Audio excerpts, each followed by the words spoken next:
தமிழ் சினிமாவுல அசால்ட்டாக 400 முதல் 500 கோடிகள்ல நடிகர்களை வைத்து படங்கள தயாரிச்சுட்டு இருக்காங்க.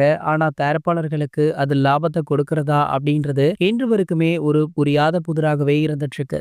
அப்படி பார்த்தீங்கன்னா 2024ல முதல் 5 படங்களுடைய வசூல் விவரங்கள இந்த வீடியோல நாம பார்க்கலாம். முதலாவதாக கோட் திரைப்படம். வெங்கட் பிரபு, விஜய் சாருடைய கூட்டணியில உருவான இந்த படம் பார்த்தீங்கன்னா 400 கோடிகள்ல தயாரிக்கப்பட்டிருக்கு. ஏஜஸ் நிறுவனம் தான் இதற்கு காட்ஃபாதர். இது 440 கோடிகள் வசூலித்து லாபகரமான படமாகவே அமைஞ்சிருக்கு. அடுத்ததாக அமரன். சிவகார்த்திகேயனுடைய கெரியர்ல இதுதான் ஒரு மிகப்பெரிய வசூலை கொடுத்திருக்கு. ராஜ்கமல் நிறுவனத்தால 200 கோடிகள்ல எடுக்கப்பட்ட இந்த படம் பாத்தீங்கன்னா 320 கோடிகள் வசூலை கொடுத்திருக்கு. அடுத்ததாக ரஜினி அவர்களுடைய வேட்டையன். எப்பொழுதுமே ரஜினி சார் படங்களுக்குன்னு ஒரு தனி வசூல் இருக்கும். ஆனா இந்த முறை வேட்டையன் படம் பாத்தீங்கன்னா 260 கோடி மட்டுமே வசூலை கொடுத்திருக்கு. அடுத்ததாக ராயன் திரைப்படம். சன் பிக்சர்ஸ் இந்த படத்தை தயாரித்தது. தனுஷ் அவர்கள் இயக்கி நடித்த இந்த படம் 125 கோடிகள் வசூலை கொடுத்திருக்கு. இதனால சன் பிக்சர்ஸ் அடுத்தடுத்து தனுஷ் படங்களை தயாரிக்க ஆவலுடனும் வெயிட் பண்ணிட்டு இருக்காங்க. இறுதியாக பாத்தீங்கன்னா மகாராஜா திரைப்படம். விஜய் சேதுபதியுடைய கெரியர் அதுல பாதாளத்துக்கு செல்லும் பொழுது அவருக்கு புது தெம்பு கொடுத்தது மகாராஜா படம் தான். சுமார் 150 கோடிகள் வசூலித்து